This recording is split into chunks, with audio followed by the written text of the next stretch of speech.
Good morning, welcome to Morning Review. This is Kim speaking on Tuesday the 29th of November.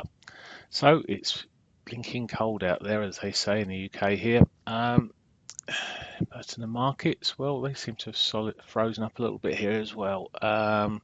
Yesterday we ended up, after that dash for the 21 on the dailies for Euro, it retreated, ended up with a bit of a doji. Today, well, we're still sitting in the same sort of territory in the center point there. Now, really looking to see how we break from here. Daily pivot's being caught fractionally by the looks of things. Air kiss just beforehand, so I'm excluding that. But when you look at this hourly chart, it's really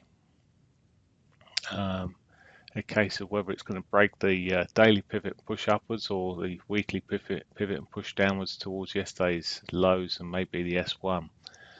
At the moment, well, if it breaks the lows after 8 o'clock, this would be the 3 o'clock lows, I'd be looking for the south side back, as I say, towards yesterday's lows. Haven't got a lot of data coming out today, which will do too much unless the US GDP figure changes, but it's a second reading, and they tend to have less volatility around these second readings. Yeah, very little consumer confidence later on at 3 p.m. this afternoon, and then speakers after 5. So nothing in our sort of normal trading zone.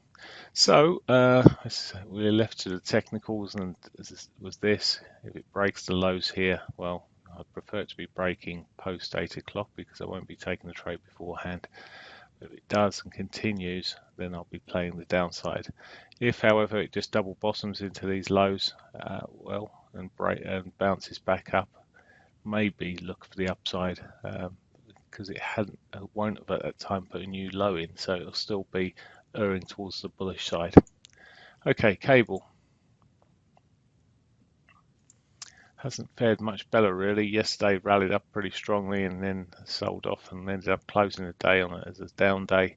Again, it still sits in this wedge between the 50. I mean, actually, I can draw the upper side of the wedge on it a bit more with a proper trend line now. There we go. But really, it's that between the 50 and the lower trend line I'm still looking. And it's a day by day scenario with this, as it's running sideways in terms of where to run. It's finally caught back into its 21 moving average. It was overbought, got oversold eventually. Today I'm sort of drawing a similar picture to yesterday. It has got the daily pivot untouched above, so if it can break above these 21s, blue 21 moving averages, I'm looking for probably the upside there. But if it starts breaking down, it's almost been into yesterday's lows already. I'd be looking at a bit more bearish side and maybe even down towards last week's lows in the S1. Dollar yen,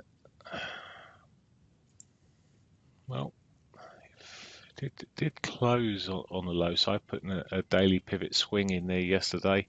But today it's already having a bit of a bounce again. These markets, dollar strength coming through, and again this looks like it's potentially trying to push up a little bit further, but it's consolidated, not particularly easy to read at this stage. If it breaks the 50, I'd be looking at the hourly 50. I'd be looking for the break towards yesterday's highs, or intraday highs, should I say there, midday highs, and the R1 somewhere in that region. Otherwise, really, I'm looking at the trend line that sits below here. Maybe that's too subtle, and we need the more aggressive one on there, probably, to be trading down. Maybe one of these could be an add-in. Looking for yesterday's lows potentially. So if it does start breaking down, it would need to certainly break that trend. Chances are it may be just running for this 50 at the moment. If it can break it, well, as I say, it becomes a bit more of a long opportunity. Aussie dollar. The Aussie dollar's been moving quite nicely relatively. At least it's been in a trend up until this morning when it's running to finally got that daily 21. Yesterday it was choppy though. It wasn't easy to read in terms of what was going on, and it was given the signals that it was selling, and then all of a sudden it rallied. So not an easy one to read. It did come off a bit yesterday, never got as low as the weekly pivot, and there's still that to be touched. So we'll be looking over that, looking at that as a target for the next couple of days.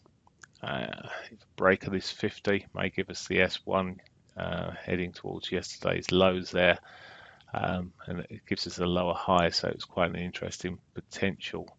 But the downside, well, it seems to be still in this upside trend at the moment, so it's a harder one. But if it does break, that looks okay. Say possibly down towards yesterday's lows even.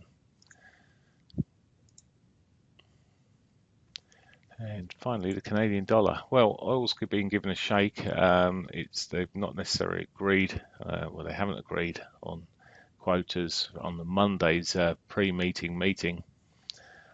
So it's not looking wonderful at the moment. Although there were comments I was reading earlier that Russia and Iran are looking to try and agree something, but well, we'll see. Anyway.